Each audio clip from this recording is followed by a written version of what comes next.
Bonjour, alors dans cette vidéo nous allons voir quelques propriétés de la lunette astronomique. Alors une lunette astronomique, c'est un instrument optique qui est constitué de deux lentilles. Ces deux lentilles, elles sont convergentes, elles sont placées l'une derrière l'autre. Donc une première ici, une deuxième ici. Donc deux lentilles convergentes. Alors ces lentilles convergentes, on va noter la première L1, lentille numéro 1. Alors, cette lentille numéro 1, elle porte un nom, c'est ce qu'on appelle l'objectif. Et la lentille numéro 2, donc placée derrière, ici. Alors, cette lentille numéro 2, on l'appelle l'oculaire. Je vous rappelle que la lumière se propage de la gauche vers la droite. Donc, les objets que l'on va observer seront situés ici à gauche. Donc voilà pourquoi cette première lentille s'appelle objectif, objectif pour objet. Et puis la deuxième lentille s'appelle l'oculaire, tout simplement parce qu'on va placer l'œil derrière cet oculaire. Donc si je représente l'œil ici, voilà. Donc l'œil va observer, va être placé derrière l'oculaire. Et évidemment, le but de cette lunette astronomique va être de grossir les objets lointains. Donc les objets qu'on va observer en général quand on utilise une lunette astronomique, ce sont des objets qui sont très loin, donc qui sont situés à l'infini. Et le but va être d'avoir un grossissement de ces objets à travers la lunette. Donc la lunette astronomique, en fait, elle est ici. Donc on va avoir une espèce de tube relié, voilà, qui relie l'objectif et l'oculaire. Bien, alors maintenant, intéressons-nous aux différentes étapes, ce qui va se passer et pourquoi est-ce que, à travers une unité astronomique, on va pouvoir observer un objet grossi. Alors, je vais reprendre une construction un petit peu plus détaillée. Donc, un axe optique, je vais représenter donc l'objectif ici et puis l'oculaire ici. Donc je reprends, nous avons donc l'objectif, donc la lentille L1 ici, caractérisée par son centre optique O1. La particularité de l'objectif, c'est que la distance focale de l'objectif est relativement grande. Donc si je place par exemple le foyer F'1, le foyer F'1, je vais le représenter ici. Donc vous voyez une distance focale, si je prends la distance O1, O2, une distance focale qui est relativement grande. Et puis donc ici, la lentille numéro 2, l'oculaire. Alors ce qu'il faut retenir, c'est que en fait l'oculaire joue un rôle de loupe. On va voir pourquoi. Joue un rôle de loupe. Alors, je peux vous expliquer tout de suite pourquoi le rôle de loupe, parce que évidemment l'œil va être placé derrière l'oculaire et l'œil doit obligatoirement voir une image qui est virtuelle. Et cette image virtuelle, vous allez voir, elle doit être agrandie, donc voilà pourquoi l'oculaire joue un rôle de loupe. Donc avec une distance focale qui est plus petite, la distance focale, alors en général, ce ne sera pas toujours le cas, mais en général, vous verrez que le foyer F2 est placé en général avant le foyer F'1. En général, c'est comme ça qu'on a la disposition des foyers. Vous allez voir ce que ça implique au niveau des constructions. Bien, donc voilà la situation. On a donc l'objectif ici, la lentille numéro 1. Si je m'intéresse à ce qui va se passer, donc on va observer un objet AB. Cet objet AB, la lumière issue de l'objet AB va traverser l'objectif, donc la lentille numéro 1, pour former une image que je vais noter A'B'. Bien, cette image A'B', la lumière venant de l'image A'B', va traverser ensuite l'oculaire, autrement dit la lentille numéro 2, pour donner une image A seconde, B seconde. Et c'est cette image A seconde, B seconde, en fait, qui va être vue par l'œil.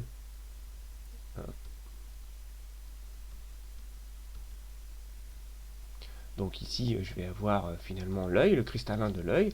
Et finalement, en fait, si je m'intéresse au chemin suivi par la lumière, eh bien, je vais avoir une position définitive, une image que je peux noter ici A tierce, B tierce. Puisqu'elle est vue par l'œil, vous le savez, cette image sera forcément sur la rétine. Alors vous voyez que là, on a quand même quelques informations. Je sais que l'objet que j'observe est situé à l'infini, un objet lointain. Propriété de lentille, je sais que quand un objet vient de l'infini, lorsqu'il traverse une lentille, qu'elle soit convergente ou divergente, son image A'B' est située dans le plan focal image, autrement dit, le point A' sera sur le foyer F'1. Donc sans aucun calcul, vous voyez déjà, j'ai la position de l'image définitive. Alors, on peut dessiner ça, on peut représenter ça sur le schéma. Alors je vais représenter ici en pointillé le plan focal image de la lentille numéro 1. Et puis, je vais représenter donc un rayon lumineux qui vient d'un objet situé à l'infini, qui traverse l'objectif. Alors je vais m'intéresser à un rayon lumineux particulier, le rayon lumineux qui évidemment passe par le centre de la lentille et n'est pas dévié. Je sais que son image va venir se former dans le plan focal image, autrement dit ici, à l'intersection donc de ce rayon et du plan focal image. Donc on va avoir une première image intermédiaire, donc A'B', je sais que A'B' est ici, donc le point A' est ici, le point B' est ici. Voilà. Donc ici, j'ai une première image intermédiaire d'un objet B qui est situé à l'infini. Donc son image est ici dans le plan focal image. Donc ça, c'est la position de A'B' que je viens de représenter. Maintenant, cette image A'B' va traverser, enfin la lumière issue de cette image A'B' va traverser l'oculaire. Donc cette image A'B' devient donc un objet pour l'oculaire. Comment est-ce que l'on fait pour tracer une image, l'image à travers une lentille? Toujours la même chose, on va dessiner deux rayons lumineux, au moins deux rayons lumineux. Alors le premier rayon lumineux que je vais représenter, c'est celui qui est parallèle à l'axe optique. Ce rayon qui est parallèle à l'axe optique, je sais qu'il repart par F'2. Voilà. Et puis un deuxième rayon lumineux qui passe évidemment par le point B', et lui qui passe par le centre de la lentille, et je sais que ce rayon, évidemment, n'est pas dévié. Voilà, voilà les deux rayons lumineux issus de A'B'. Donc maintenant, où est-ce que vont se couper les deux rayons que je viens de représenter, donc celui-ci et celui-ci? Bien, je vais avoir, vous le voyez, une image. Alors, je prolonge la direction de mes rayons lumineux en pointillé. Donc ici, je le fais très grossièrement. Et on va avoir donc une intersection de ces deux rayons lumineux ici. Donc voilà l'image donnée par ce système optique. Ici j'ai le point B seconde et ici le point A seconde. Voilà. Et vous voyez bien que cette image A seconde, B seconde, eh bien elle est virtuelle. C'est une image qui est virtuelle, ça tombe bien, cette image va pouvoir être vue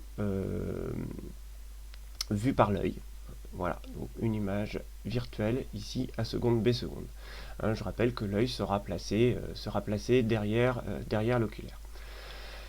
Vous voyez bien que l'oculaire maintenant joue bien le rôle de loupe. L'objet A'B' ici a été grossi, donc s'est transformé en A seconde, B seconde qui est beaucoup plus grand. Donc cet oculaire évidemment joue le rôle de loupe. On peut donc à partir de là dire deux choses, que la distance focale F'1 de l'objectif est plus grande que la distance focale de l'oculaire F'2. Ça implique une chose au niveau de la vergence, ça veut dire que la vergence de l'objectif V1 est plus petite que la vergence de l'oculaire V2. Voilà.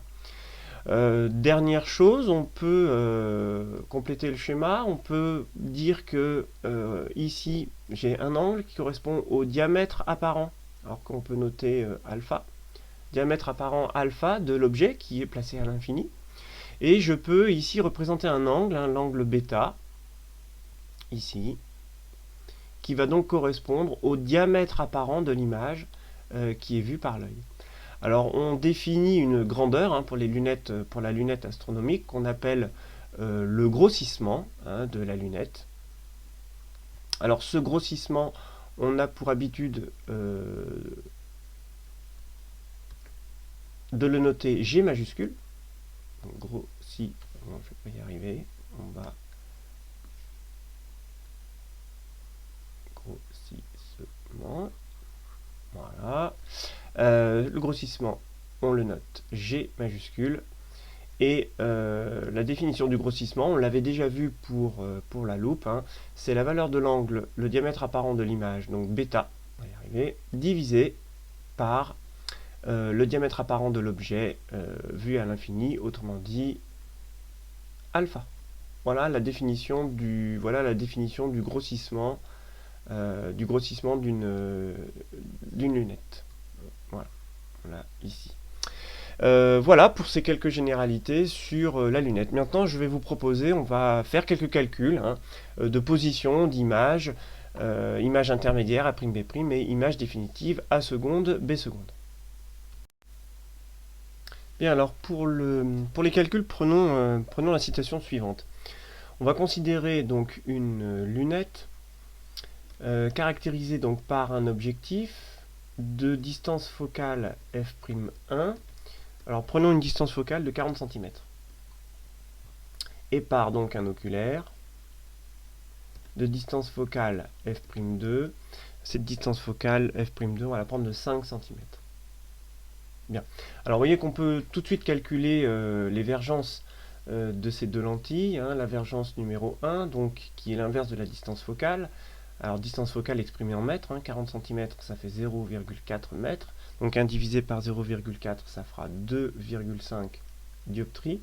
Et la vergence numéro 2 donc de l'oculaire, 1 divisé par 0,05, puisque je mets la distance en mètres, et ça nous fait 20 dioptries. Bien, alors le but de l'exercice est le suivant. On va essayer de savoir où est située l'image intermédiaire, donc où est positionné le point A', et où se situe l'image définitive d'un objet. Alors on va évidemment considérer que le point A est un objet qui est situé à l'infini. Où est le point A', et évidemment où est le point A seconde. Alors, je vous rappelle, ma petite schématique, j'ai un objet AB qui est à l'infini. Cet objet AB va traverser l'objectif L1 pour donner une image intermédiaire A'B', et que cette image intermédiaire va donner une image définitive A seconde, B seconde à travers l'oculaire, à travers la lentille numéro 2. Je ne m'intéresse pas à ce qui se passe après pour l'œil. Moi pour l'instant je veux juste savoir où est situé le point A', où est situé le point A seconde dans le cas de cette lunette. Dernière précision, évidemment, il me faut, pour faire l'exercice, la distance entre l'objectif et l'oculaire, que je vais noter O1, O2, et je vais prendre une distance O1, O2 de 43 cm. Voilà. Donc avec ces données, comment je fais pour trouver les positions de l'image intermédiaire et de l'image définitive? Alors, l'image intermédiaire, c'est facile. L'image intermédiaire, on sait que puisque l'objet est à l'infini, forcément l'image intermédiaire est dans le plan focal image, f'1 de l'objectif.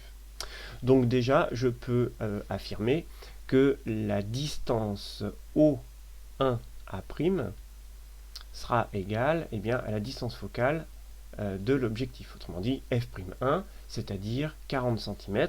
Je mets tout de suite tout ça en mètres. 0,4 mètres. Très bien.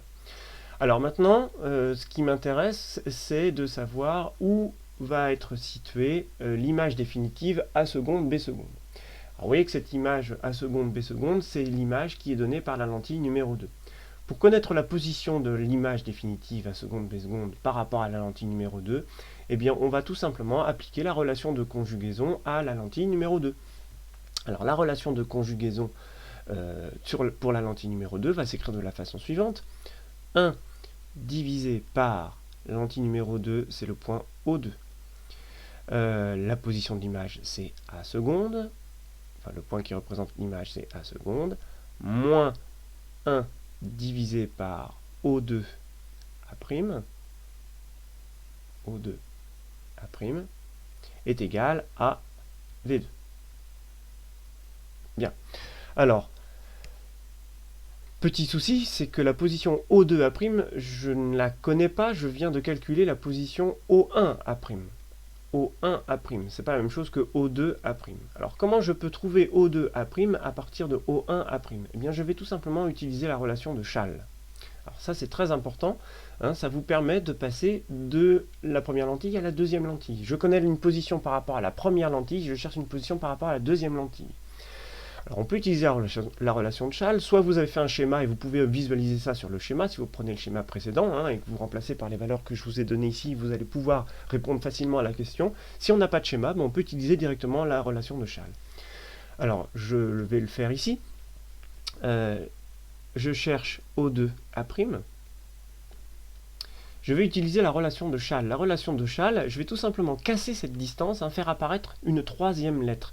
L'important, c'est que la première O2 et la dernière A' soient toujours la première ici, O2, et que A' soit toujours la dernière. Et après, je peux faire ce que je veux. Je peux faire apparaître n'importe quelle lettre entre les deux. Alors là, je ne vais pas faire apparaître n'importe quelle lettre. La lettre que je vais faire apparaître, c'est O1. Vous allez comprendre pourquoi. Parce que la distance O2, O1, je la connais. Et la distance O1', je la connais aussi. Donc maintenant, il n'y a plus qu'à remplacer par les valeurs numériques. Alors attention, la distance O2, O1 en valeur algébrique, hein, je sais que O1, O2 c'est 43 cm, donc O2, O1 c'est moins 43 cm, que je mets tout de suite en mètres. Moins 0,43, plus O1', que je viens de calculer ici, c'est-à-dire 0,4. Vous voyez qu'il reste donc moins 0,03 mètres. Voilà pour la distance O2'. Maintenant, je peux utiliser la relation de conjugaison pour calculer la position de l'image définitive. Alors c'est ce que je vais faire. On va reprendre la relation de conjugaison. Hein. Donc 1 sur O2 A seconde, je la réécris, moins 1 sur O2 A' est égal à V2. Donc nous, ce que l'on cherche, c'est O2 A seconde. Bon, cette transformation de relation de conjugaison, on l'a déjà fait, je vous l'ai déjà montré dans les vidéos précédentes. Je vais vous mettre l'expression littérale directe, mais on l'a déjà, et je l'ai déjà démontré dans les vidéos précédentes. Donc ça nous fait V2 plus 1 sur O2 A'. Voilà. Donc maintenant, eh bien, il n'y a plus qu'à remplacer par les valeurs numériques. Donc 1 divisé par la vergence numéro 2, c'était 20 dioptries, plus 1 divisé par donc la distance O2', que l'on vient de déterminer, c'est moins 0,03 mètres. Il n'y a plus qu'à prendre sa calculatrice, vous faites ce calcul, et vous allez trouver moins 0,075 mètres. Voilà. Là, on a maintenant la position de l'image définitive à